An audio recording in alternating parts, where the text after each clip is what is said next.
அன்பார்ந்த பெரியவர்களே, தாய்மார்களே,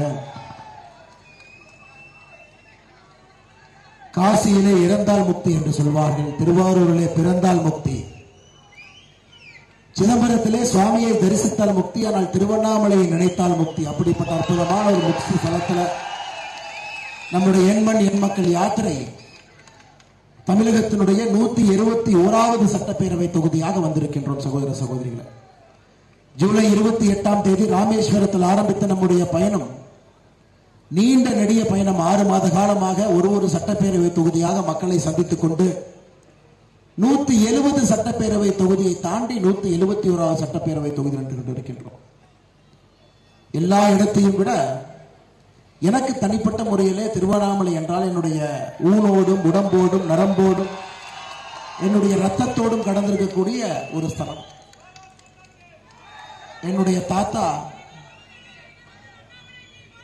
அடிக்கடி இங்கே வருவார். கிட்டத்தட்ட இங்கே இருந்து 150 கிலோமீட்டர் என்னுடைய கிராமம் தொலைவில் இருந்தாலும் கூட என்னுடைய தாத்தா அடிக்கடி வரக்கூடிய ஊர். அதனால் இந்த சாமியினுடைய பெயரை தான் எனக்கு வைக்க வேண்டும் என்று அண்ணாமலை என்கின்ற பெயரை திருவண்ணாமலையினுடைய சாமியினுடைய ஞாபகார்த்தமாக எனக்கு சூட்டினார். கல்லூரியிலே படிக்கும் பொழுது தொடர்ச்சியாக எல்லா பௌர்ணமிக்கும் கூட இங்கே வருவதற்கு ஒரு பெரிய பாக்கியம். லட்சக்கணக்கான மக்கள் இந்த கிரிவல பாதையில் நடக்கும் பொழுது நானும் ஒரு மனிதனாக அந்த கிரிவல பாதையில் இருப்பேன். 5 ஆண்டுகள் தொடர்ச்சியாக ஒரு பௌர்ணமியும் இங்கே வந்து மனதுக்கு ஒரு பெரிய அமைதி, எந்த வழியிலே செல்ல வேண்டும் என்கின்ற தெளிவு, ஆண்டவனுடைய அருள் என்னுடைய வாழ்க்கையை மாற்றியதெல்லாம் இந்த பகுதிகள், இந்த ரோடுகள், இங்க இருக்கக்கூடிய திருவண்ணாமலை கடவுள். அப்படிப்பட்ட அற்புதமான இந்த இடத்திற்கு எண்மண் எண்மக்கள் யாத்திரையிலே நம் அனைவரும் கூட இங்கே வந்திருக்கின்றோம். நம்முடைய யாத்திரை இது தனி மனிதனுடைய யாத்திரை இல்லை, ஒரு கட்சியினுடைய யாத்திரை இல்லை. நாம் அனைவரும் ஒன்றாக இணைந்து தமிழகத்திலே ஒரு புதிய அரசியல் மாற்றத்தை கொண்டு வர வேண்டும்.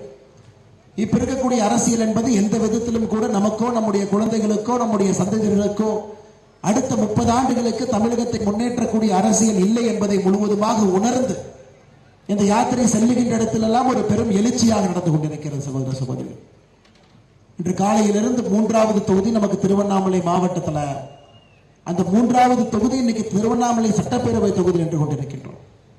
எங்கே சென்றாலும் கூட பெருமளவிலே இளைஞர்கள், சகோதர சகோதரிகள், தாய்மார்கள் எல்லோரும் வந்து நின்று கொண்டிருக்கின்றார்கள். என்ன பேசுகின்றோம், என்ன செய்ய போகின்றோம், தமிழகத்திற்கான நம்மிடம் என்ன திட்டம் இருக்கிறது, எப்படிப்பட்ட மாற்றத்தை நாம் கொண்டு வர போகின்றோம் என்கின்ற ஆவல் இங்கு இருக்கக்கூடிய ஒரு சகோதர சகோதரிகளுக்கும் பெரியோர்களுக்கும் தாய்மார்களுக்கும் இருக்கிறது.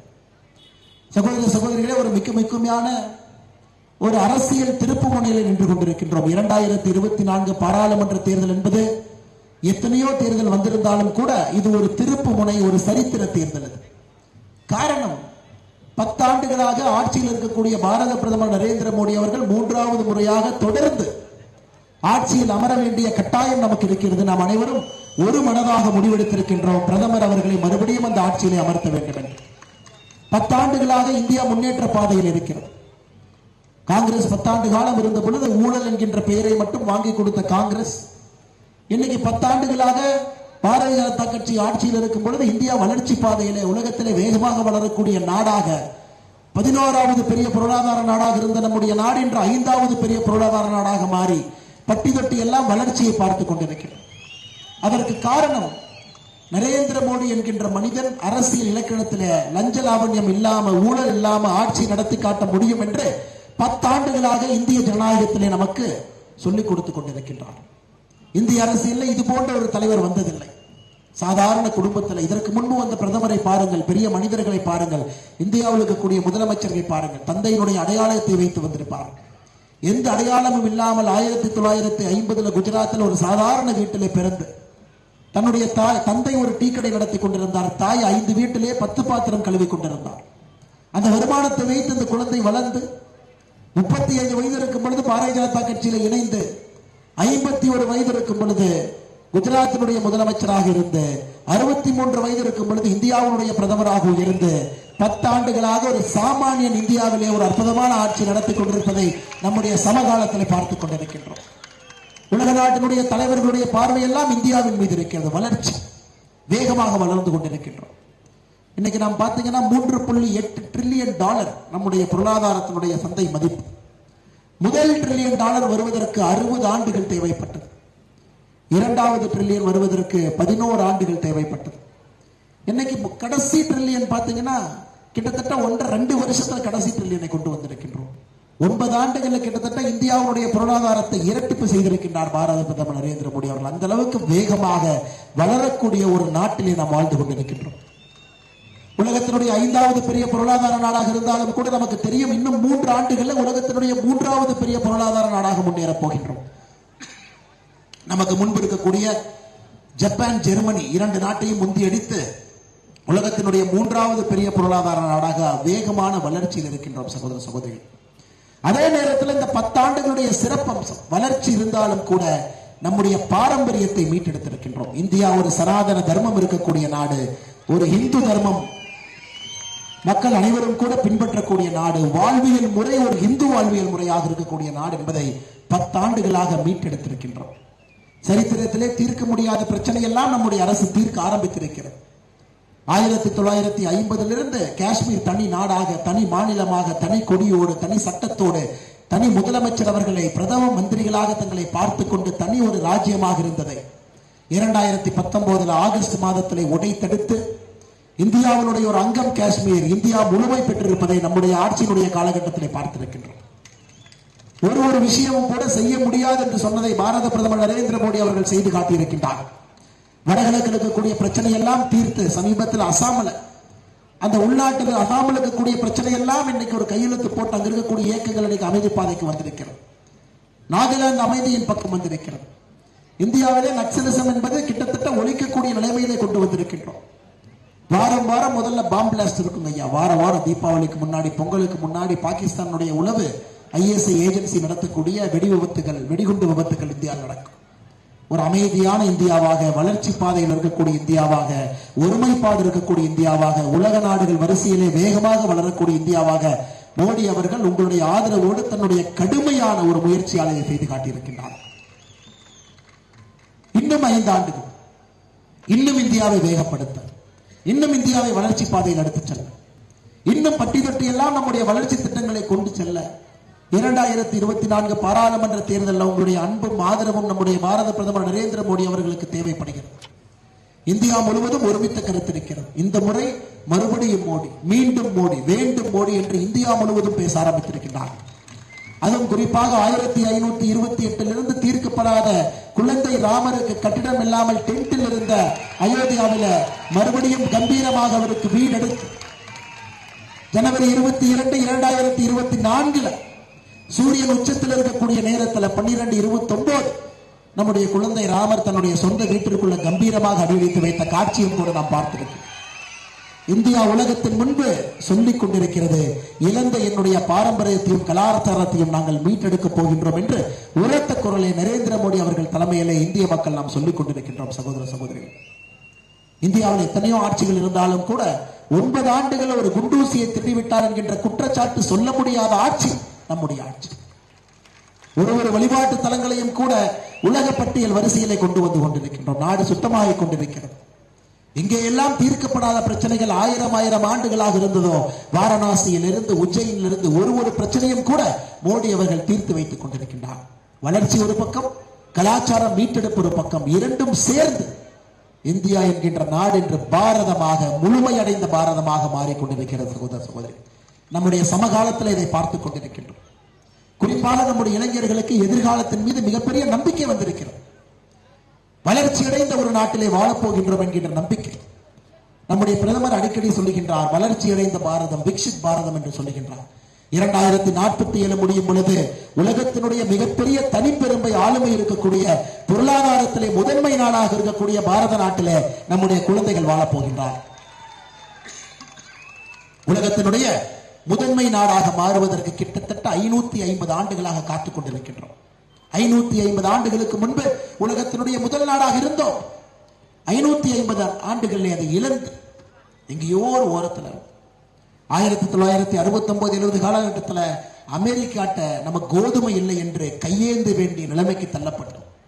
1991 பெட்ரோல் இறக்குமதி செய்வதற்கு பணம் இல்லை என்று பேங்க் ஆஃப் இங்கிலாந்துல இந்தியாவுடைய தங்கத்தை அடகு வைத்து பணத்தை கொண்டு வந்தோம். அப்படியெல்லாம் கண்ணீரை சிந்து பார்த்தோம். காங்கிரசுடைய 10 ஆண்டு கால ஆட்சியில ஊழல் மிகுந்த நாட்டிலே வாழ்ந்து கொண்டிருக்கின்றோம் என்கின்ற வேதனையிலே கூனி குறுகி தலை குனிந்து நின்று கொண்டிருந்தோம். ஆனா எனக்கு இந்தியன் என்று சொன்னால் ஒரு பெருமை, இந்தியன் என்று சொன்னால் ஒரு பெருமிதம். உலக நாடுகள் இந்தியாவை கண்கொட்டி பார்த்துக் கொண்டிருக்கிறது. உலக நாட்டினுடைய பிரச்சனைகளுக்கு தீர்வு நரேந்திர மோடி என்கின்ற எண்ணம் உலக நாடுகளுடைய மத்தியிலே வந்திருக்கிறது. சகோதர சகோதரர்கள், அப்படிப்பட்ட வளர்ச்சியை இந்த 9 ஆண்டுகளிலே நாம் கொடுத்திருக்கின்றோம். அதனால்தான் மறுபடியும் தைரியமாக உங்களிடம் கம்பீரமாக நேர்மையாக நின்று கொண்டிருக்கின்றோம். இந்த யாத்திரையின் மூலமாக பாரத பிரதமர் நரேந்திர மோடி அவர்கள் 3வது முறை, ஆனால் இந்த முறை தமிழகம் அவருக்கு 39க்கு 39 பாராளுமன்ற உறுப்பினர்களை கொடுப்பதற்கு தயாராக நின்று கொண்டிருக்கிறார். கட்சியினுடைய பொய்யை நம்புவதற்கு தயாராக இல்லை. இறந்து போன ஏதோ ஒரு காலத்திலே வாழ்ந்த நல்ல தலைவருடைய பெயரை வைத்து ஓட்டு பிச்சை வாங்கக்கூடிய கட்சிகளை நீங்கள் கவனிக்கப் போவதில்லை. நீங்கள் என்ன செய்கின்றீர்கள் என்று கட்சியை பார்த்து கேட்க ஆரம்பித்து விட்டீர்கள். ஒரு கட்சியும் கேள்வி கேட்கிறது, நீங்க என்ன செஞ்சிருக்கிறீங்க, புது இந்தியால உங்களுடைய பங்களிப்பு என்ன? பழைய கதையை பேசாதீங்க. 1950, 60, 70, 80 பேசாது. 2024 வளர்ச்சி அடைய போற இந்தியால ஒரு கட்சியினுடைய திட்டம் என்னன்னு நம்முடைய சகோதர சகோதரிகள், பொதுமக்கள், பெரியோர்கள், தாய்மார்கள் கேட்க ஆரம்பித்து விட்டீர்கள். அதனால்தான் அரசியல் கட்சிகள் தடுமாறி கொண்டிருக்கின்றார்கள். தமிழகத்தை பொறுத்தவரை ஜாதி அரசியல், குடும்ப அரசியல், ஊழல் அரசியல், அடாவடி அரசியல், இந்த 4 மட்டும்தான் ஒரு நாற்காலியினுடைய 4 கால்களாக இத்தனை காலமாக இருந்திருக்கிற சகோதர சகோதரிகள். ஒரு கால் குடும்ப ஆட்சி, ஒரு கால் ஊழல், ஒரு கால் ஜாதி அரசியல், ஒரு கால் அடாவடித்தனம். இந்த 4 தான் தமிழக அரசியலுடைய நாற்கால். எனக்கு 2024 தேர்தலில் 4 கால்களையும் பெயர் தடுத்து வீச வேண்டிய நேரத்திலே ஒரு புது அரசியல் பாதையிலே நாம் நின்று கொண்டிருக்கின்றோம். என் மண் என் மக்கள் யாத்திரையினுடைய எழுச்சி பட்டி தொட்டி எல்லாம் சென்று கொண்டிருக்கின்றோம். கிராமத்திற்கு, நகரத்திற்கு, சிறு கிராமத்திற்கு, விவசாய பெருமக்களோடு, சிற்பம் செய்யறவங்க கிட்ட, கூலி வேலை செய்யறவங்க கிட்ட, 100 நாள் வேலை வாய்ப்பில் இருக்கிறவங்க கிட்ட, வீட்டிலே அமைதியாக இருக்கக்கூடிய தாய்மார்கள், குழந்தைக்கு அழைத்து செல்லக்கூடிய பெற்றோர்கள், எல்லாத்துக்கிட்டையும் பேசிட்டு இருக்கிறோங்க ஐயா. எல்லாருடைய எதிர்பார்ப்பும் கூட மிக தெளிவாக இருக்கிறது. ஒரு வளர்ச்சி அடைந்த நாட்டிலே நாம் வாழப் போகின்றோம். அது மோடி அவர்களால் முடியும். நாங்கள் மோடியின் பக்கம் நிற்க போகின்றோம். ஆண்ட கட்சிகள், ஆளுகின்ற கட்சிகளுக்கு நாங்கள் கவனம் கொடுக்க போவதில்லை தமிழ்நாட்டில் என்கின்ற உறுதியான நிலைப்பாட்டில் நின்று கொண்டிருக்கின்றோம். சகோதர சகோதரி, எதற்காக அடாவடி அரசியல் என்கின்ற வார்த்தையை நான் பயன்படுத்தினேன் என்றால், சகோதர சகோதரிகளே, இதே திருவண்ணாமலையில டிசம்பர் 27, 2023 இதே திருவண்ணாமலை ஒரு மாதத்திற்கு முன்பு 2023 டிசம்பர் 27ஆம் தேதி திராவிட முன்னேற்ற கழகத்தினுடைய தலைமை செயற்குழு உறுப்பினர், திருவண்ணாமலை நகராட்சியினுடைய முன்னாள் தலைவர், ஒரு பெண் காவல்துறை அதிகாரியை கோவிலிலே கை நீட்டி அடித்தார். எப்ப ஒரு சமுதாயம் காவல்துறையை நோக்கி தன்னுடைய கையை உயர்த்த ஆரம்பித்து விட்டதோ அந்த சமுதாயம் முன்னேறாது. ஆனா இங்க சமுதாயம் உயர்த்தவில்லை. ஒரு அடாவடித்தனமான கட்சியினுடைய ஒரு தலைவர் ஒரு பெண் காவல்துறை அதிகாரியை கையை நீட்டி திருவண்ணாமலை கோவிலில் அடித்திருக்கின்றார். அந்த அதிகாரி என்னங்க தப்பு செஞ்சார்? கூட்டமாக இருக்கிறது, உண்ணாமலையம்மன் கருவறை முன்பு கூட்டமாக நின்று கொண்டிருக்கின்றார்கள் குடும்பத்தோடு. பொதுமக்கள் தரிசனத்துக்கு செல்ல முடியாம தேங்கி நிற்கிறார். அதை பொறுமையாக எடுத்துச் சொல்லுகின்றார், வழிவிடுங்கள், மக்கள் நின்று கொண்டிருக்கின்றார்கள் என்று. அதை கேட்பதற்கு தயாராக இல்லை. அந்த மனிதர் சொல்லுகின்றார், நான் யார் தெரியுமா? திமுகவின் முக்கிய பிரமுகர், அண்ணாமலை கோவிலுடைய அறங்காவலர் குழு தலைவரே என்னுடைய சகோதரர் தான். கோவில் நிர்வாகமே எங்களுடைய கையில் இருக்கு. எங்களை பார்த்து ஒதுங்க சொல்லுகின்றாயா என்று அந்த காவல்துறை அந்த இன்ஸ்பெக்டர் பார்த்து கேட்கிறார். அந்த இன்ஸ்பெக்டர் அவர் பேசுவதற்கு தயாராக இல்லை. இதை எங்களுடைய முகநூல் சமூக வலைதள பதிவாக நான் போட்டேன். இதை தமிழக அரசு தட்டி கேட்க முடியவில்லை. ஒரு காவல்துறை அதிகாரிக்கு கோயிலுக்குள்ள நடந்திருக்கக்கூடிய அநியாயத்திற்கு நியாயம் கொடுக்கவில்லை என்றால் எதற்காக ஆட்சியிலே திமுகவுடைய அரசாங்கம் இருக்கின்றீர்கள்? இன்னைக்கு நிலைமையை பாருங்க ஐயா. இந்த மனிதர், இந்த குற்றவாளி 3 முறை இங்க இருக்கக்கூடிய நீதிமன்றம் அவருக்கு பெயில் கொடுக்கலைங்க ஐயா. 3 முறையும் அவருடைய பெயில் மனுவை நிராகரித்திருக்கிறார். ஆனா காவல்துறை அதிகாரிகள் கைது செய்யாம இருக்கிறார். தப்ப யார் மீது சொல்வது? ஆட்சியாளர்கள் மீது சொல்வதா? காவல்துறையினுடைய கையை கட்டி போட்டு விட்டு வேலை செய் என்று சொல்லக்கூடிய ஆட்சியாளர் மீது சொல்வதா? யார் மீது சொல்வது? இன்னைக்கும் பாத்தீங்கன்னா படித்தவனுக்கும் பணம் இருக்கவனுக்கும் அதிகார திமிர் இருக்கவனுக்கு ஒரு நியாயம், சாதாரண மனிதர்களுக்கு ஒரு நியாயம் என்றுதான் தமிழகத்திலே அரசியல் களம் இருக்குதுங்க ஐயா. ஒரு குடும்பத்திலே பிறந்திருந்தால், அதிகார பலம் இருந்தால் அவர்களுக்கெல்லாம் ஒரு தனி நியாயம். ஆனால் சாமானிய மனிதராக கஷ்டப்பட்டு உழைச்சு நீங்க டாக்ஸ் எல்லாம் கட்டி நேர்மையாக இருந்து உங்க குடும்பத்துல யாருகிட்டும் கொள்ளையடிக்காம பட்ஜெட் போட்டு குடும்பம் நடத்துனீங்கன்னா உங்களுக்கு மதிப்பு மரியாதையும் தமிழகத்திலே திராவிட முன்னேற்ற கழகத்தினுடைய ஆட்சியில் இல்லை என்பதுதான் டிசம்பர் 27, 2023 சம்பவம் நமக்கு காட்டுகிறது. நானும் காவல்துறையிலிருந்து வந்த காரணத்தினால் மனதை எங்கேயோ ஏற்க மறுக்கிறது. இன்னொரு பக்கம் காவல்துறையை பற்றி தவறாக பேசுவதற்கு வார்த்தைகள் எனக்கு வரமாட்டேங்குது. 3 முறை எங்கெங்க இருப்பார், உள்ளூர்ல தான் ஒளிஞ்சிருப்பார், எங்க ஓடி இருப்பார், எங்க ஓடி இருப்பார். அந்த எஸ்பி தைரியமா போய் கை வச்சு தூக்கிட்டு வரும், அவ்வளவுதாங்க. ஒரு காலத்தில் அப்படித்தான் இருந்தாங்க தமிழ்நாட்டினுடைய முன்னாள் காவல்துறை அதிகாரி. வால்டர் தேவாரமாக இருக்கட்டும், விஜயகுமார் அவர்களாக இருக்கட்டும், ஜாங்கிட் போன்றவர்களாக இருக்கட்டும், எதற்கும் பயப்படாமல் துணிந்து களத்தில் நிற்கிறார். ஆனா இன்னைக்கு காவல்துறையினுடைய பல்லை ஒரு பாம்புக்கு பல்லப்படுதுன்னா எப்படி இருக்குமோ தமிழக காவல்துறை அப்படி வைத்திருக்கின்றார். இதைத்தான் அடாவடித்தன அரசியல் என்று சொன்னேன். அடாவடித்தன அரசியல் தமிழகத்திலே மூளை முடுக்கெல்லாம் பட்டி தொட்டி எல்லாம் நடந்து கொண்டிருக்கிறது. எப்படி சாமானிய மனிதனுக்கு ஒரு நிம்மதி கிடைக்கும்? சாமானிய மனிதனுக்கு ஐயா ஒரு சமுதாயம் ஒரு மனிதனுடைய நேர்மையை மதித்தால் மட்டும்தான் அந்த மனிதன் இந்த சமுதாயத்திற்கு உழைக்க வேண்டும் என்கின்ற தைரியம் அந்த மனிதனுக்கு வரும். ஒரு சாமானிய மனிதனுடைய நேர்மையை ஒரு சமுதாயம் மதிக்கவில்லை என்றால் அந்த மனிதனுக்கு சமுதாயத்தின் மீது ஈர்ப்பு இருக்காது. இங்கு நேர்மையாக பணி செய்யக்கூடிய காவல்துறை அதிகாரியினுடைய களங்கத்தை நம்மால் துடைக்க முடியவில்லை. கூனி குறுகி நின்று கொண்டிருக்கின்றோம். திராவிட முன்னேற்ற கழகத்தினுடைய ஆட்சியில் இதெல்லாம் பார்க்க வேண்டிய அவலம் நமக்கு இருக்கு. இவ்வளவு பெரிய கோயிலுங்க, இதெல்லாம் சாதாரண கோயில் இல்லைங்க. பஞ்சபூத ஸ்தலங்களிலே ஒரு கோவில். அக்னி மிகப்பெரிய ராஜாக்கள் சிவபெருமானின் முன்று மண்டியிட்டு வணங்கிவிட்டு சென்ற கோவில் இது. எவ்வளவு பெரிய ராஜாவாக இருந்தாலும் ராஜாவுக்கு ராஜா திருவண்ணாமலையில் இருக்கக்கூடிய மகாராஜா. இந்த கோவிலுக்கு முன்பு எல்லோரும் கை கட்டி நிற்க வேண்டும். ஆனா இன்னைக்கு பாருங்க, அந்த கோவிலுக்கு நடக்கக்கூடிய அநியாயத்தை பாருங்க. இந்த கோவிலுக்கு வெளியே எல்லோரும் சொல்லுவார்கள் கோபுர தரிசனம் கோடி புண்ணியம் என்று சொல்வார்கள். கோயிலை பார்க்க முடியலனா கூட வெளியிருந்து எத்தனையோ நாட்கள் நீங்களோ நானோ இங்கிருந்து கோபுரத்தை பார்த்து கையெடுத்து கும்பிட்டு விட்டு சென்றிருக்கின்றோம்.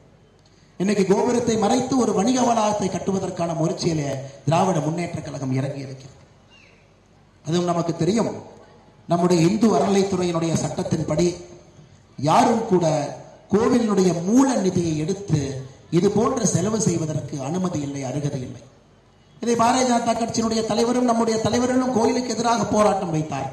கோயிலுக்கு எதிராக நாயை தூக்குற மாதிரி காவல்துறை தூக்கிட்டு போனாங்க. நாயை தூக்குற மாதிரி பாரதிய ஜனதா கட்சி செய்தது என்னன்னா, கோவிலுக்கு வெளியே வணிக கழகம் மட்டுவதற்கு அனுமதி இல்லை என்கின்ற போராட்டத்தை எடுத்த பொழுது கைது செய்யப்பட்டு இரவு 11:45 வரைக்கும் மண்டபத்திலே பாரதிய ஜனதா கட்சியினுடைய தொண்டர்களும் தலைவர்களும் அடைத்து வைக்கப்பட்டிருந்தார். நாங்க சொன்ன அண்ணே, இது இல்லீகல், இது சட்டத்திற்கு புறம்பானது. கோயிலுக்கு வெளியே வணிக கழகம் கட்டுவதற்கு அனுமதி இல்லை, தவறு செய்கின்றார். யாரோ ஒரு அமைச்சரை பேச்சுக்கிட்டு ஆட்சியரும் கை கட்டி நிற்கிறார். இதை விட கேவலத்தை நாங்கள் பார்த்ததில்லை என்று சொல்லும் யாரும் காதிலே கேட்க. அடுத்த நாள் காலையில இந்த கோவிலை பாதுகாக்கக்கூடிய ஒரு அமைப்பு, ஒரு தன்னால்வர் பாரதிய ஜனதா கட்சி நாமெல்லாம் சென்னை உயர்நீதிமன்றத்துக்கு போனோம். அரை மணி நேரத்தில் இது சட்டத்திற்கு புறம்பானது என்று சென்னை உயர்நீதிமன்றம் ஸ்டே கொடுத்தார். அதற்கு முன்னாடி நாள் இதை எதிர்த்து போராடிய பாரதிய ஜனதா கட்சியினுடைய தொண்டர்கள் 300க்கும் மேற்பட்டவர்கள் ஏதோ நாய் அடைச்சு வைக்கிற மாதிரி பட்டி தொட்டியை போல் அடைத்து வைத்து, நீங்க அதே காவல்துறைக்கு நான் கேட்கின்றேன், ஒரு நியாயமான தர்மமான காரியத்திற்கு போராடிய நம்முடைய பாரதிய ஜனதா கட்சியினுடைய தொண்டர்களை அழைத்து வைத்தீர்களே, உங்களுடைய காக்கி சட்டை, உங்களுடைய உப்பு, உங்களுடைய ரத்தமாக இருக்கக்கூடிய ஒரு ஆய்வாளர் மீது கை வைத்திருக்கின்றார்கள். அந்த திமுகவுடைய தலைவரை ஏன் நீங்கள் கைது செய்யவில்லை என்று சொல்லுங்கள். அதே உப்பு அதே ரத்தம் எனக்கு ஓடுகிறது. அது எப்படி நீங்கள் தர்மமாக மான மரியாதையோடு ரோட்டில் ஒரு காவல்துறை அதிகாரியால் நடக்க முடிகிறது? எப்படி நடக்க முடியும்? யூனிஃபார்ம் போட்டுக்கிட்டு கம்பீரமாக ஒரு காவல்துறை அதிகாரி திருவண்ணாமலையில இந்த ரோட்டில் எப்படி நடத்த செய்ய முடிகிறது? ஒரு பெண் இன்ஸ்பெக்டர் மேல கை வச்ச ஒரு திமுக காரரை தூக்கி உள்ள வைக்க முடியல. மக்கள் உங்கள் மீது மரியாதையும் நம்பிக்கையும் எப்படி வைப்பார்கள்? ஒரு பிரச்சனை என்றால் போலீஸ் ஸ்டேஷனுக்கு எப்படி ஓடி வருவார்கள்? உங்களை பார்த்து சாதியை பார்க்க மாட்டீங்க, கட்சியை பார்க்க மாட்டீங்க, நேர்மையை மட்டும் பார்ப்பீங்கன்னு எப்பொழுது தமிழக காவல்துறை இழந்த தண்ணீர் தன்னுடைய கம்பீரத்தை திருவண்ணாமலையில் எடுக்க போகிறது? சகோதர சகோதரி, காவல்துறையை பற்றி தவறாக பேசுவன் நான் அல்ல. ரத்தம் கொதிக்கிறது, ரத்தம் கொதிக்கிறது, ரத்தம் கொதிக்கிறது. 3 முறை ஒரு பெயில் நிராகரிக்கப்பட்டும் கூட இந்த மாவட்டத்தினுடைய எஸ்பி பல் பிடுங்கிய பாம்பை போல அலுவலகத்தில் அமர்ந்திருக்கின்றார். அவர் ஐபிஎஸ் என்கின்ற வார்த்தை போடுவதற்கு அவருக்கு தகுதி இருக்கிறதா? சகோதர சகோதரிகளே, ஐபிஎஸ் 18 மாதம் ரத்தத்தை சிந்தி உழைத்த பிறகு ஐபிஎஸ் என்கின்ற 3 வார்த்தை கிடைக்கும். அது கடையில போய் வாங்கிட்டு வரக்கு அந்த வார்த்தை இல்லைங்க ஐயா. எத்தனை கோடி பணம் கொடுத்தாலும் ஐபிஎஸ் என்கின்ற வார்த்தை வராது. அது உழைத்து பெற வேண்டிய ஒரு பட்டம். ஆனா இன்னைக்கு பல்லை பிடுங்கிய அதிகாரிகளை போல ஒரு மாவட்டத்தினுடைய ஒரு முட்டாள் அமைச்சர், மோசமான அமைச்சர், ஊழல் அமைச்சர் முன்பு கைகட்டி நின்று கொண்டிருக்கின்றார்களே, இந்த அவலத்தை அண்ணாமலை அவர்கள் மதிப்பாரா, மன்னிப்பாரா? அதைத்தான் நான் கேட்டுக்கொண்டிருக்கின்றேன் சகோதர சகோதரி. எனக்கு நம்பிக்கை இருக்கிறது. இன்னும் நேர்மையானவர்கள் இருக்கின்றார்கள், களங்கம் அடையாதவர்கள் இருக்கின்றார். தமிழகத்திலே நீதியும் நேர்மையும் இன்னும் இருக்கும் என்று நம்புகின்றோம். ஒரே ஒரு குடும்பத்துல கோபாலபுரத்துல ஒரு இனிஷியலை மட்டும் வச்சுக்கிட்டு ஆட்டம் போடுறாங்க ஐயா. ஒரு இனிஷியலை வச்சுக்கிட்டு மு.க. ஸ்டாலின் அவருடைய தகுதி என்னங்க ஐயா? போஸ்ட் கார்டுல அவருடைய பேருக்கு தகுதி இல்லை, 2வது லைன்ல இருக்கிற சன் ஆஃப் கருணாநிதிக்கு தகுதி. உதயநிதி ஸ்டாலினுக்கு என்னங்க ஐயா தகுதி? அவர் பேருக்கு தகுதி இல்லை, 2வது லைன்ல இருக்கு இல்லைங்களா, கிராண்ட் சன் ஆஃப் கருணாநிதி, அதற்கு தகுதி. எந்த ஒரு சமுதாயம் இது போன்ற தகுதிக்கு பின்னாடி செல்ல ஆரம்பிக்கிறதோ அந்த சமுதாயம் வளர்ச்சியில பின்னாடி போக ஆரம்பிச்சிருங்க. இன்னைக்கு இதே கேள்வி கேட்கிறேன். உத்தரப்பிரதேசல யோகி ஆதித்யநாத் முதலமைச்சராக இருக்கும் இடத்துல ஒரு காவல்துறை அதிகாரியின் மீது கை இருந்தால் 2 கையையும் எடுத்திருப்பார். அது எவனாக இருந்தாலும் சரி, எந்த அட்ரஸ்ல வாழ்ந்தாலும் சரி, அவன் எவ்வளவு பெரிய. அதனால்தான் யூபி இன்று வளர்கிறது. இந்தியாவுடைய 2வது பெரிய பொருளாதார மாநிலமாக யூபி போயிருக்கு. 40 ஆண்டு காலமாக 2வது இடத்துல இருந்த தமிழகம் 3வது இடத்துக்கு வந்திருக்கின்றோம். காரணம், நேர்மைக்கு மரியாதை கொடுக்கவில்லை திராவிட முன்னேற்ற கழகத்தினுடைய ஆட்சி. 4 கால்கள், ஒரு பக்கம் லஞ்சம், ஒரு பக்கம் குடும்ப ஆட்சி, ஒரு பக்கம் ஜாதி அரசியல், ஒரு பக்கம் அடாவடித்தனம். 4 கால்களை வைத்து நீங்க ஆட்சி நடத்தினா சமுதாயம் எப்படிங்க ஐயா முன்னாடி போகும்? எந்த ஒரு சமுதாயம் சாராயத்தின் மூலமாக 44,000 கோடி வருமானம் வருகிறது என்று பெருமையாக ஒரு முதலமைச்சர் சொன்னால் அந்த சமுதாயத்திற்கு பெருமையாங்க ஐயா. விவசாயம் மூலமாக 1 லட்சம் கோடி வருகிறது, தொழில்துறை மூலமாக 2 லட்சம் கோடி வருகிறது என்று சொன்னால் அந்த சமுதாயத்திற்கு பெருமை. ஆனால் சாராயம் இருப்பதன் மூலமாக 44,000 கோடி அந்த சமுதாயத்திற்கு வருகிறது என்று சொன்னால் சமுதாயத்திலே நாம் கை கட்டி கூனை குறுகி நின்று கொண்டிருக்கின்றோம் ஐயா. கை கட்டி கூனை குறுகி நின்று கொண்டிருக்கின்றோம். அதனால்தான் 2024 தேர்தல் நீங்க சாதாரணம் எடுத்துக்காதீங்க ஐயா, சாதாரணம் எடுத்துக்காதீங்க. தேர்தல் நமக்கு புதுசு இல்லைங்க ஐயா, ரொம்ப பழசு. ஓட்டு போட்டு கையிலே கைரேகை தேர்ந்து அனைவரும் நின்று கொண்டிருக்கின்றோம். எல்லாத்துக்கும் மாத்தி மாத்தி ஓட்டு போட்டாச்சு. 5 வருடத்திற்கு 4 ஓட்டு போடுறோம். பாராளுமன்றத்திற்கு ஒரு ஓட்டு, சட்டமன்றத்திற்கு ஒரு ஓட்டு, பஞ்சாயத்துக்கு ஒரு ஓட்டு, நகர்ப்புற உள்ளாட்சி தேர்தலுக்கு ஒரு ஓட்டு. 4 ஓட்டு 5 ஆண்டுகள்ல போடுறாங்க. 38 வயசுல இங்க இருக்கிறீங்க, 20 வருஷமா ஓட்டு போடுறீங்கன்னா 16 ஓட்டு போட்டிருப்பீங்க. 48 வயசுல இருக்கீங்கன்னா 24 ஓட்டு போட்டிருப்பீங்க. 58 வயசுல இருந்தா 32 ஓட்டு போட்டிருப்பீங்க. 68 வயசுல இருந்தா 40 ஓட்டு போட்டிருப்பீங்க. 78 வயசுல இருந்தா 48 ஓட்டு போட்டிருப்பீங்க. சோ ஓட்டு புதுசு இல்லைங்க, நிறைய ஓட்டு போட்டாச்சு. ஆனால் மோடி என்கின்ற மாபெரும் தலைவன் 1000 ஆண்டுகளுக்கு ஒரு முறை கிடைக்கும் பொழுது அதை இழப்பதற்கு நாம் தயாராக இருக்கின்றோமா என்கின்ற கேள்வியை உங்கள் முன்னால் நான் வைக்கின்றேன். சகோதர சகோதரிகளே, பெரியவர்களே, தாய்மார்களே, சாதாரண தலைவன் இல்லை, தீயினால் சுட்ட தலைவன், பிரச்சனைகளை பார்த்த தலைவன், கம்பீரமாக நிற்கக்கூடிய தலைவன், அமெரிக்காவை நேருக்கு நேரு பார்த்து, சைனாவை நேருக்கு நேரு பார்த்து ஆட்சி நடத்தக்கூடிய தலைவன், பயம் என்னவென்றால் தெரியாத ஒரு தலைவன், நேர்மையை மட்டும் தன்னுடைய உள்ளத்திலே உடம்பிலே வைத்து ஆட்சி நடத்தக்கூடிய ஒரு தலைவன், ஏழை மக்களுடைய நலனுக்காக தன்னுடைய வாழ்க்கையை அர்ப்பணித்த ஒரு தலைவன், இத்தனை குணம் இருக்கக்கூடிய ஒரு தலைவன் 1000 ஆண்டுகளுக்கு ஒரு முறை ஒரு சமுதாயத்திற்கு கிடைப்பான். அது ஆண்டவன் அனுப்பி வைப்பாங்க. 2024 தமிழக மக்களுக்கு, திருவண்ணாமலை மக்களுக்கு என்னுடைய ஒரே ஒரு அன்பு கேள்வி, இந்த வாய்ப்பை நாம் விட போகின்றோமா? 2014 2019 செய்த வரலாற்று பிழையை 2024 செய்ய போகின்றோமா என்கின்ற அன்பான வேண்டுகோளை உங்களுக்கு நான் வைக்கின்றேன். ஐயா, எங்க எம்பி வரட்டும். வாரணாசி எப்படி இன்னைக்கு இந்தியா உலக மையப்புள்ளியாக இருக்கோ, திருவண்ணாமலையை மையப்புள்ளியாக நாங்கள் கொண்டு வருகின்றோம். அதற்கு நம்ம எம்பி வரணுங்க, நம்ம எம்பி வரணும். எப்படி விஸ்வநாத் காரிடாருக்கு 1000 கோடி ஒதுக்கப்பட்டதோ அதே 1000 கோடியை அருணாச்சலேஸ்வராவுக்கு நாங்கள் கொண்டு வருகின்றோம். நாங்கள் விட்டு விடுவோம், அது எங்களுடைய பொறுப்பு. இந்த ஊரை மாத்தி காட்டுறோங்க ஐயா. பௌர்ணமி என்னைக்கு நீங்க கடை பூட்டிட்டு யாரும் ஓட வேண்டாம். 3 நாளைக்கு டிராபிக் ஜாம் ஆகி வீட்டை விட்டு வெளியே வராம நீங்க தவிக்க வேண்டாம். இந்த ஊரை ஒரு மாடர்ன் சிட்டியாக எப்படி வாரணாசியை பாரத பிரதமர் மாற்றி காட்டி இருக்கின்றாரோ திருவண்ணாமலையை எங்களால் மாற்றி காட்ட முடியும் சகோதரர். நீங்க செய்ய வேண்டியது ஒன்னே ஒண்ணுதான், ஒரு நம்பிக்கையோடு மோடி அவர்களுக்கு வாக்களிக்க வேண்டும். ஒரு நம்பிக்கையோட ஓட்டு, ஒரே நம்பிக்கை, ஒரே நம்பிக்கையோடு பாரத பிரதமர் நரேந்திர மோடியோடு 2024 நாங்கள் இருக்க போகின்றோம் என்கின்ற நம்பிக்கையோடு நீங்கள் வாக்களிக்க வேண்டும். காரணம், பெரிய பெரிய மகான்கள் வாழ்ந்த ஊருங்க ஐயா. நம்முடைய ரமணாசிரத்துக்கு உலகத்தில் இருக்கக்கூடிய எல்லோரும் வர்றோம், எல்லோரும் வர்றோம். அவர்களுக்கு வசதிகள் நாம் செய்து கொடுத்திருக்கின்றோமா? ரோடு சரியா இருக்கா? டாய்லெட் சரியா இருக்கா? எங்க இருக்கக்கூடிய பஸ் ஸ்டாண்டு சரியா இருக்கா? ரயில்வே ஸ்டேஷன் சரியா இருக்கா? பக்கத்துல விமான நிலையம் இருக்கா? எத்தனை ஜீவ சமாதிகள் இங்க இருக்குதுங்க ஐயா, எத்தனை ஜீவ சமாதிகள். இந்தியாவில் அதிகமாக இருக்கக்கூடிய ஜீவ சமாதிகள் இந்த மண்ணு இருக்கு. எவ்வளவு பெரிய புண்ணிய மண்ணுங்க ஐயா. ஐயா இன்னைக்கு அயோத்தியாலய கிருஷ்ணர் கோவில் திறப்புக்கு பிறகு ஸ்டேட் பேங்க் ஆஃப் இந்தியா ஒரு ஆய்வறிக்கை வெளியிட்டிருக்கின்றார்கள். அடுத்த ஆண்டு அயோத்தியாவில் இருக்கக்கூடிய கிருஷ்ணர் கோயில் மூலமாக உத்தரப்பிரதேச அரசுக்கு வரக்கூடிய வருமானம் மட்டும் 25,000 கோடி ரூபாய். ஒரு கோவில், ஒரு மாநிலத்தினுடைய அரசுக்கு 25,000 கோடி ரூபாய் வருமானம் கொடுக்குதுங்க ஐயா. 25,000 கோடி. பூ விற்கிற அக்கால இருந்து, பச்சி கடையில் இருக்கிற அண்ணன்ல இருந்து, ஆட்டோ ஸ்டாண்ட் டிரைவர் அண்ணன்ல இருந்து, பஸ் ஸ்டாண்ட்ல ஹோட்டல் வச்சிருக்கிற அண்ணன்ல இருந்து, டாக்ஸி வச்சிருக்கிற அண்ணன்ல இருந்து, இங்க இருக்கக்கூடிய லார்ஜ் யார் வச்சிருக்கீங்களோ எல்லாம் தலைகீழாக மாறும். ஒரு அயோத்தியாவிலே ராமர் கோவில் 25,000 கோடி ரூபாய், 25,000 கோடி ரூபாய் வருமானம் அடுத்த ஆண்டு ஈட்டி கொடுக்க போதுங்க. அடுத்த ஆண்டு ஈட்டி கொடுக்க போகுது. தமிழ்நாட்டில் எத்தனை கோயில்கள், கோயிலுக்காக பஞ்சம், எத்தனை பஞ்சபூத ஸ்தலங்கள், எத்தனை வைணவ ஸ்தலங்கள்,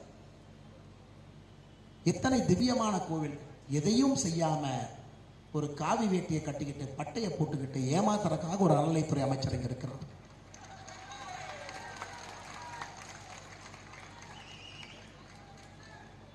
ஏன்னா தமிழ்நாட்டு மக்கள் நாம் அன்புக்கு அடிமையானவர். அன்பை பார்த்தா உடனே மயங்கிடுவோம், விட்டு கொடுத்துருவோம், பொழைச்சுப்போன்னு சொல்லிடுவோம். காவி வேட்டியும் அந்த திருநெறியும் அழிக்காம அறநிலைத்துறை அமைச்சர் சேகர் பாபு அவருடைய செயல் வரலாறு அவரை மன்னிக்க போவது கிடையாது. கை கட்டி பார்ப்பார். பொங்கல் அன்னைக்கு முதலமைச்சருக்கு போய் ராமாயணம் கொடுப்பார். ராமாயண புத்தகத்தை முதலமைச்சருக்கு அன்பு பரிசா கொடுப்பார். நமக்கெல்லாம் கிராமத்தில் தெரியுங்க ஐயா, படிக்கிறது ராமாயணம், இடிக்கிறது பெருமாள் கோயில் நமக்கு தெரியும், கிராமத்தில் சொல்லுவாங்க. அது போன்ற இந்து மக்களுக்கு எதிராக ஒரு ஆட்சி தமிழகத்திலே நடந்து கொண்டிருக்கிறது என்றால், தமிழக வரலாற்றிலே ஒரு மோசமான ஆட்சி என்றால் இந்த திராவிட முன்னேற்ற கழகத்தினுடைய ஆட்சி ஐயா. எந்த காரணத்திற்கும் கூட நாம் இவர்களை மன்னிக்க கூடாது ஐயா. மன்னிப்பதற்கு வாய்ப்பே இல்லை. அதற்கு 2024 பாராளுமன்ற தேர்தலை நீங்கள் முறையாக பயன்படுத்த வேண்டும் என்பது என்னுடைய அன்பான வேண்டுகோள் ஐயா. ஐயா உங்க ஊருக்கு எப்பெல்லாம் மு.க. ஸ்டாலின் ஐயா வந்திருக்காருங்க ஐயா? முதலமைச்சர் ஆன பிறகு எத்தனை முறை திருவண்ணாமலை வந்திருக்கின்றார்? 2021 மேக்கு பிறகு, 2021 மேக்கு பிறகு திருவண்ணாமலைக்கு எப்ப வந்தாருன்னு படிக்கிறேங்க. ஜூலை 2022 வந்தாரு. அருணை மருத்துவக் கல்லூரி மற்றும் மருத்துவமனையை திறப்பதற்காக வந்தார். அக்டோபர் 2023 வந்தாரு. அருணை மருத்துவக் கல்லூரியுடைய புதிய கட்டிடத்தை திறந்து வைக்க வந்தார். ஐயா திருவண்ணாமலை மாவட்டத்தில் ஏவா வேலு அப்பா சிலை அன்னைக்கே திறந்து வச்சாரு. ஏவா வேலு என்கிறது பொருத்தமான பேர் இல்லைங்க ஐயா.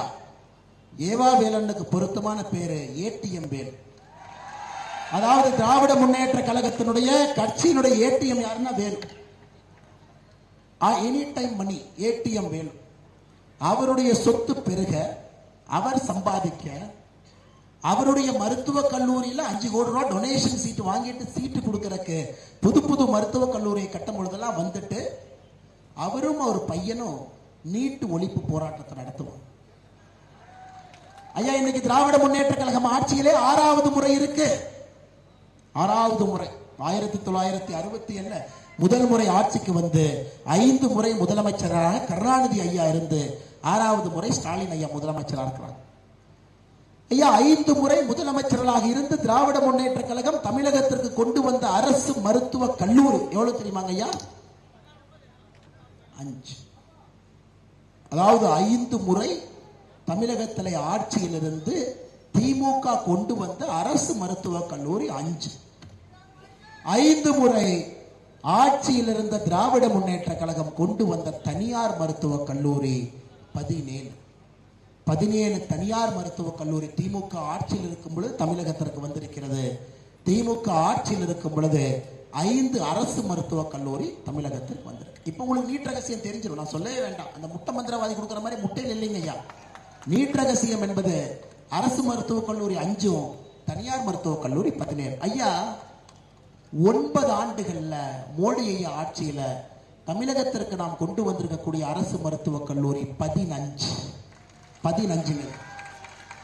ஒரே நேரத்தில் 11 கொண்டு வந்தோம். ஒரே நேரத்தில் 11 கல்லூரி திறந்தோம். 9 ஆண்டுகள்ல 15 அரசு மருத்துவக் கல்லூரி. நாம தனியார் மருத்துவக் கல்லூரிக்கு மோடி ஐயா அனுமதி கொடுப்பதே கிடையாது. நம்முடைய ஆட்சியில தனியார் மருத்துவக் கல்லூரிக்கு அனுமதி கொடுப்பது இல்லைங்க ஐயா. இப்ப கொடுக்கறதே இல்லை, தேவையில்லை. அரசிடம் பணம் இருக்கிறது, நம்மால் கட்ட முடியும்.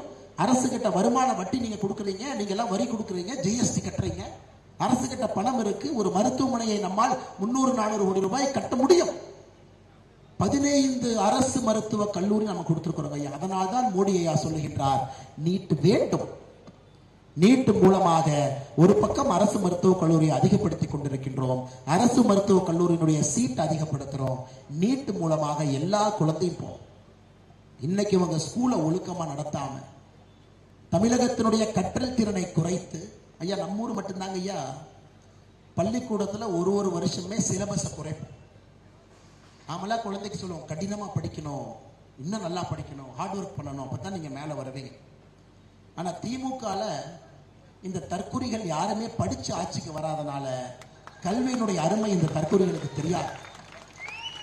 அன்பில் மகேஷ் பொய்யாமொழி அவர் நீட்டை பத்தி பேசுறார். ஐயா தமிழகத்தினுடைய கல்வி அமைச்சர்களாக யார் இருந்தாங்க ஐயா? சி சுப்பிரமணியம்மன் அவர்கள் இருந்தார், சிஎஸ் இருந்தார் கல்வி அமைச்சர். எப்படிப்பட்ட மேதைகள் அந்த பதவியிலே அந்த நாற்காலியிலே அமர்ந்திருந்தார். இன்னைக்கு அன்பில் மகேஷ் பொய்யாமொழி கல்வியை பத்தி நீட்டை பத்தி டிவியில பேசுறதெல்லாம் சகிக்க முடியலைங்க ஐயா. அந்த குடும்பத்திலே 3வது தலைமுறை அரசியல்வாதி. அவங்க தாத்தா அமைச்சர் எம்எல்ஏ, அவங்க அப்பா அமைச்சர் எம்எல்ஏ, இன்னைக்கு இவர் அமைச்சர் எம்எல்ஏ. 3வது தலைமுறை அரசியல்வாதி. எந்த காலேஜுக்கு போயிருந்தா கூட அப்பா ஒரு டொனேஷன்ல ஒரு கேபிடேஷன் சீட் ஒன்று வாங்கி கொடுத்திருப்பார். உதயநிதி ஸ்டாலின் படிச்ச மாதிரி. எக்ஸாம் எழுதி தான் பாஸ் ஆனாலும் எனக்கு சந்தேகமா இருக்குதுங்க ஐயா. அவர்களுக்கு ஒரு ஏழை தாய் குழந்தையினுடைய கஷ்டம் தெரிவதற்கு வாய்ப்பே இல்லைங்க ஐயா. வாய்ப்பே இல்லை, வாய்ப்பே இல்லை. இவர்கள் தமிழகத்தினுடைய அரசு திட்டங்கள் எப்படி இருக்க வேண்டும், பாடத்திட்டங்கள் எப்படி இருக்க வேண்டும் என்கின்ற முடிவு இவங்க எடுக்கிறாங்க. இன்னைக்கு இந்தியா முழுவதுமே வரும்போது, இந்த பாதையிலே வரும்போது எத்தனை குழந்தைங்க பெட்டிஷன் கொடுத்தீங்க? அண்ணன் கேவி ஒரு ஸ்கூல் இருக்கு திருவண்ணாமலையில, ஒரு ஸ்கூல் கேவி இருக்குன்னு ஒரு சின்ன பையன் கொடுக்குறான், எங்க அண்ணனுக்கு கேவியில் அட்மிஷனு, எனக்கு கொஞ்சம் அட்மிஷன் போட்டு கொடுங்க. அந்த தம்பிட்டு நான் எப்படி சொல்லுவேன்? ஐயா எனக்கு அந்த அதிகாரம் இல்லைன்னு எப்படி நான் சொல்லுவேங்க வாயத்தோட?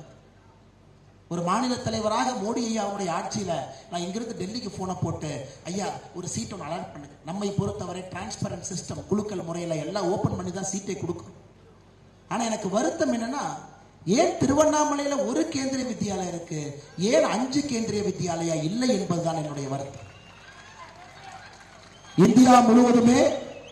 இந்தியா முழுவதுமே மாநில அரசுகள் எங்களுக்கு கேவி கொடுங்க, கேந்திரிய வித்யாலயா கொடுங்க, எங்களுக்கு உலகத்தரம் வாய்ந்த கல்வி இலவசமா கிடைக்க வேண்டும் என்று போராடி கொண்டிருக்கும் பொழுது தமிழகத்திலே புதிய கேவி வேண்டாம் என்று சண்டை போட்டுக் கொண்டிருக்கின்றார். நம்ம 4 எம்எல்ஏங்க, நமக்கு 4 பாரதிய ஜனதா கட்சி எம்எல்ஏக்கள் இருக்கிறாங்க. திருநெல்வேலியில் நயினார் நாகேந்திரன், மொடல்குறிச்சியில சரஸ்வதி அம்மா இருக்கிறாங்க, நாகர்கோயில காந்தி ஐயா இருக்கிறாங்க, கோயம்புத்தூர் தெற்குல வானதி அக்கா இருக்கிறாங்க. 4 எம்எல்ஏக்கள் தொகுதியிலே ஒரு புது கேந்திரிய வித்யாலயா வேண்டும் என்று மத்திய அமைச்சரை சந்தித்து அவருடைய அனுமதி அப்ரூவலும் கொடுத்துட்டார்.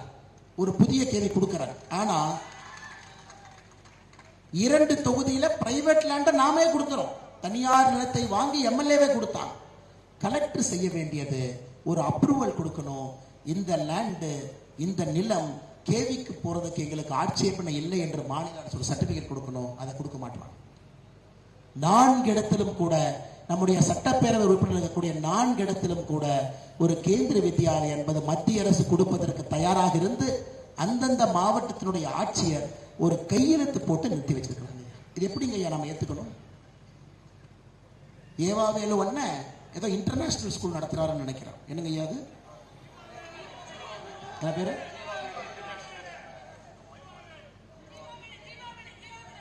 ஜீவாவேலு இன்டர்நேஷனல் ஸ்கூல் திருவண்ணாமலை நடத்துறார். ஸ்கூலுக்கு டொனேஷன்லாம் வாங்குறாரானே? எவ்வளவு வாங்குறாரு? 1.5 லட்சம் ரூபாய் ஃபீஸா? நம்ம மாவட்ட தலைவர் சொல்றாரு, அண்ணே அந்த ஸ்கூல்ல 1.5 லட்சம் ரூபாய் கட்டி இன்டர்நேஷனல் ஸ்கூல்ல படிக்கணும். ஐயா, தமிழ்நாட்டில் என்ன பிரச்சனைனா, வர்றவன் போறவன்லாம் கல்வி தந்தை, சாராயம் காய்ச்சினவன்லாம் கல்வி தந்தை, வர்றவன் போறவன் எப்படியோ பணத்தை கொள்ளையடிச்சவன் ஒரு ஸ்கூலை ஆரம்பிச்சோடனே அவனுக்கு கல்வி தந்தைன்னு ஒரு பட்டத்தை போட்டுக்கிறான். ஏதோ ஒரு தனியார் கல்லூரிக்கு பணத்தை கொடுத்து ஒரு டாக்டரேட் வாங்கிக்கிறான். அப்புறம் 4 பேர்த்த கோஷம் போட வச்சு கல்வி செம்மல் அவனே அவன் டைட்டில் கொடுத்துக்கிட்டு 10 ஆண்டுகள்ல உருமாறி அந்த சாராயம் காய்ச்சினவன் கல்வி தந்தையா மாறிடுறான். அதுல ஏவாவேலன் ஒரு உதாரணம். அவர் ஆரம்பிச்சது வேற தொழில், அரசியலுக்கு வந்து ஏடிஎம் தொழிலா பண்றாரு. ஆனா இன்டர்நேஷனல் ஸ்கூல் ஆரம்பிச்சு 1.5 லட்சம் ரூபாய்க்கு சீட் வைக்குது. நான் சொல்றேங்க ஐயா, அண்ணே ஏவாவேலன், உங்களுக்கு எல்லாம் உண்மையால மான ரோஷம் இருந்தா மத்திய அரசனுடைய நவோதியா பள்ளிகள் தமிழகத்திற்குள்ள அனுமதி கொடுக்கிறோன்னு சொல்லுங்க. 100 பள்ளிகளை ஒரு வாரத்திலே கொண்டு வந்து நிறுத்துகின்றோம். ஒரு வாரம் போட்டி வச்சுக்கோங்க. நீங்க தமிழ்நாட்டில் இருக்கிற இன்டர்நேஷனல் ஸ்கூல்ல கொட்டுவாங்க, நவோதியா பள்ளியும் போட்டி வச்சுக்கிறோம். உங்க இன்டர்நேஷனல் ஸ்கூல் நவோதியா பள்ளியிட்ட போட்டி போட்டு ஜெயிச்சா அந்த அன்னைக்கு நான் அரசியல் விட்டு போயேன். நான் அருணாச்சலேஸ்வரனுடைய பாதத்திலே நின்று கொண்டு இந்த சத்திய வாக்க சொல்றேன். பாதத்திலே நின்று கொண்டு சொல்லுங்க. நீங்க ஒரு தனியார் பள்ளி வச்சு பெரிய ஆட்களுக்கு மட்டும் கல்வி கிடைக்கணும், ஏழை மக்களுக்கு கல்வி கிடைக்க கூடாதுன்னு இன்டர்நேஷனல் ஸ்கூல்ல நடத்துறீங்க. சிபிஎஸ்இ ஸ்கூலுக்கு அனுமதி கொடுக்கறதுக்கு 5 லட்சம் ரூபாய் பணம் வாங்குறேன். மோடி அவர்கள் நவோதியா பள்ளி தருவதற்கு தயாராக இருக்கின்றார். ஐயா, உலக தரம் வாய்ந்த பள்ளி, 1 ரூபாய் கட்டணம் இல்லை. யூனிஃபார்ம்ல இருந்து சாப்பாட்டுல இருந்து எல்லாம் மத்திய அரசு. உங்க குழந்தை என்ன எக்ஸாம் பாஸ் பண்ணும், ஐஐடி நீட் எல்லாத்தையும் தட்டி தூக்கிட்டு வந்துடும். சவால் வர்றாங்க ஐயா, சவால் வரும். நாளைக்கு காலையில் இவங்க எல்லாம் சொல்லட்டும், இந்த கல்வி தந்தைகள் இன்டர்நேஷனல் ஸ்கூல் நடத்துறவங்க காலையில சொல்லட்டும், 100 பள்ளி தமிழ்நாட்டுக்குள்ள கொண்டு வரும். மாவட்டத்திற்கு 3 பள்ளி அல்லது 2 பள்ளி, 78 பள்ளி வச்சுக்கலாங்க. கொண்டு வருவோம். 1 வருஷம் கழிச்சு நவோதியா பள்ளி குழந்தைகளுக்கும் இன்டர்நேஷனல் பள்ளி குழந்தைகளுக்கும் கற்றல் திறன் தேர்வு வரும். அதுல உன்னோட இன்டர்நேஷனல் ஸ்கூல் பள்ளி ஜெயிச்சுட்டா அந்த அன்னைக்கு நான் அரசியல் விட்டு போயிடுறேன். அந்த அன்னைக்கு அரசியலுடைய கடைசி நாளாக இந்த சவாலுக்கு இவங்க வரணும். ஐயா, பாரதிய ஜனதா கட்சிக்கும் திராவிட முன்னேற்ற கழகத்துக்கும் அடிதான் அடிப்படை வித்தியாசம். நாங்கள் செய்து காட்டுகின்றோம் என்று சொல்லுகின்றோம், திட்டம் இருக்கிறது என்று சொல்லுகின்றோம், எப்படி செய்வோம் என்று சொல்லுகின்றோம். நீ நவோதியா பள்ளி விடமாட்ட. சமீபத்தில் பிரதமர் அவர்கள் சொன்னார், இந்தியாவில் அங்கங்க பள்ளிகள் எல்லாம் சிதிலமடைந்து கிடக்கு. தமிழகத்தில் ஐயா சிஏஜி அறிக்கைப்படி 11,000 வகுப்பறைகள் குறைவா இருக்கு. குழந்தைகள்லாம் மரத்து கீழே படிச்சுட்டு இருக்கிறாங்க. திருவண்ணாமலையில கூட ஒரு பள்ளி இன்னைக்கு காலையில பேசினங்க ஐயா. நான் காலையில பேசும் பொழுது இங்க கூட நான் வேற தொகுதியில பேசினங்க ஐயா. எல்லாம் இடிஞ்சு உழுந்து மழை தண்ணியில உள்ள வந்து மக்கள் வெளியே உட்கார்ந்துருக்காங்க. கலசப்பாக்கத்தில் நத்தவாடி பத்தி பேசினாங்களே, நத்தவாடி பள்ளிக்கூடத்தை பத்தி பேசினாங்க ஐயா. மக்கள் வெளியே உட்கார்ந்து படிச்சுட்டு இருக்கிறாங்க. ஏன்னா உள்ள எல்லாம் பேச்சுட்டு எல்லாம் தண்ணி உழுவுது. இன்னைக்கு பிரதமர் ஐயா சொல்றாங்க, எதுவும் கவலைப்படாதீங்க, 16,500 பள்ளிக்கூடங்கள் நான் கட்டி கொடுக்குறேன். அந்த பள்ளிக்கூடத்தினுடைய பெயர் PM ஸ்ரீ. நரேந்திர மோடி பள்ளி இல்லைங்க, பிரைம் மினிஸ்டர் ஸ்ரீ. பள்ளிக்கூடத்தின் பெயர் பிரதம மந்திரி ஸ்ரீ. 16,500 பள்ளிக்கூடங்கள் கட்டி கொடுக்கின்றோம். 18,500 கோடி ரூபாய் ஒதுக்கின்றோம். உங்களுக்கு எவ்வளவு பள்ளி வேணும் தமிழ்நாட்டுக்கு கேட்கிறோம். ஆந்திரா 800 பள்ளி, கர்நாடகா 150 பள்ளி, கேரளா எல்லாம் வாங்கிக்கிறாங்க. தமிழ்நாடு அரசு எழுத்துப்பூர்வமாக கொடுக்கறாங்க, எங்களுக்கு ஒரு பள்ளிக்கூடம் கூட வேண்டாம். வெக்கமா இல்லையா? வெக்கமா இல்லையான்னு கேட்கறாங்க. நீயும் படிக்க மாட்ட தற்குறி, உங்க அப்பா இன்சியலை வச்சு நீ வந்து உட்கார்ந்துருக்க.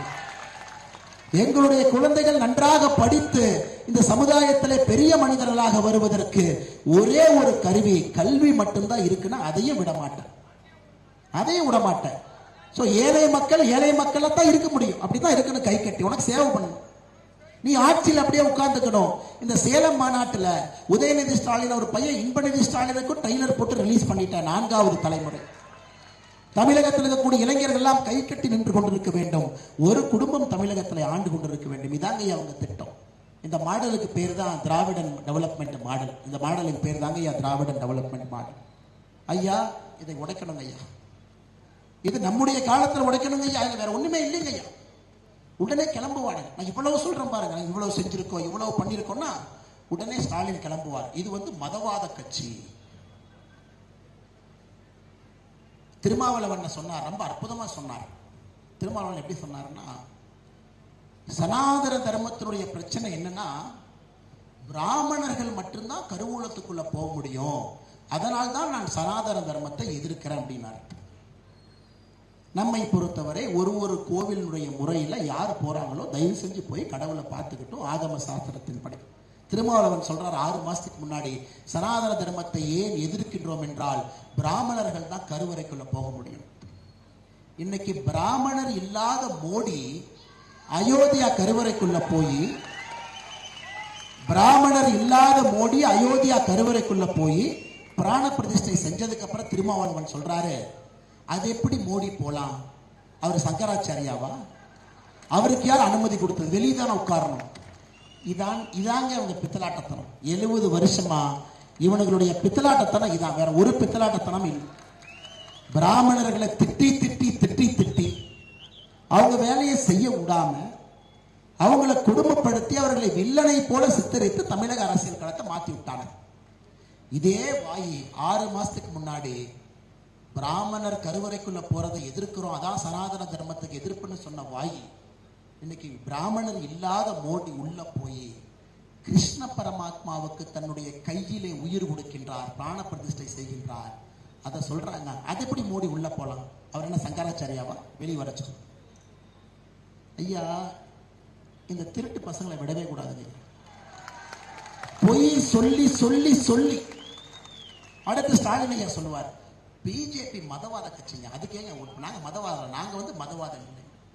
ஆனா மேடையில் ஏறி உதயநிதி ஸ்டாலின் சொல்லுவாரு, அவர் ஒரு கிறிஸ்தவராமா, கிறிஸ்தவ முறையை பின்பற்றாராம். எப்பவாச்சும் நான் மேடையில் ஏறி சொல்லியிருக்கேன் ஐயா, நான் ஒரு இந்து முறையை பின்பற்றுகிறேன், நான் இந்து முறையைத்தான் பின்பற்றுகின்றேன், மேடை ஏறி தம்பட்டம் அடிக்கிறேன்னா? ஒரு மேடை ஏறி உதயநிதி ஸ்டாலின் தம்பட்டம் அடிக்கின்றார், நான் கிறிஸ்தவன், கிறிஸ்தவனுடைய வழிமுறையைத்தான் நான் பின்பற்றேன், ஏன்னா என் மனைவி கிறிஸ்தவர். அது வந்து மதவாதம் இல்லையாமா? ஆனா நாம சொன்னா அது மதவாதம். என்னங்க பித்தலாட்டத்தனம்? என்னங்க பித்தலாட்டத்தனம்? இன்னைக்கு உலகத்திலே 19 நாடுகள் அமைப்புகள் மோடி அவர்களுக்கு உயரிய விருது கொடுத்திருக்கிறாங்க ஐயா. இந்தியால பாரத் ரத்னா இருக்கிற மாதிரி 19 நாடுகள் அமைப்புகள் மோடி அவர்களுக்கு அந்த நாட்டினுடைய அமைப்பினுடைய உயரிய விருது. அதுல 8 இஸ்லாமிய நாடுகள் தன்னுடைய உயரிய விருதை மோடி கொடுத்திருக்காங்க. அதனால உதயநிதி ஸ்டாலினுக்கும் அவங்க அப்பாவுக்கு சொல்றேன், கட்டார் எமீர்லாம் உன்னைய பேலஸ்குள்ளே விட மாட்டார். பேலஸ்குள்ளேயே குதிரையில் ஆயிரத்தில் நிக்க வைப்பாங்க.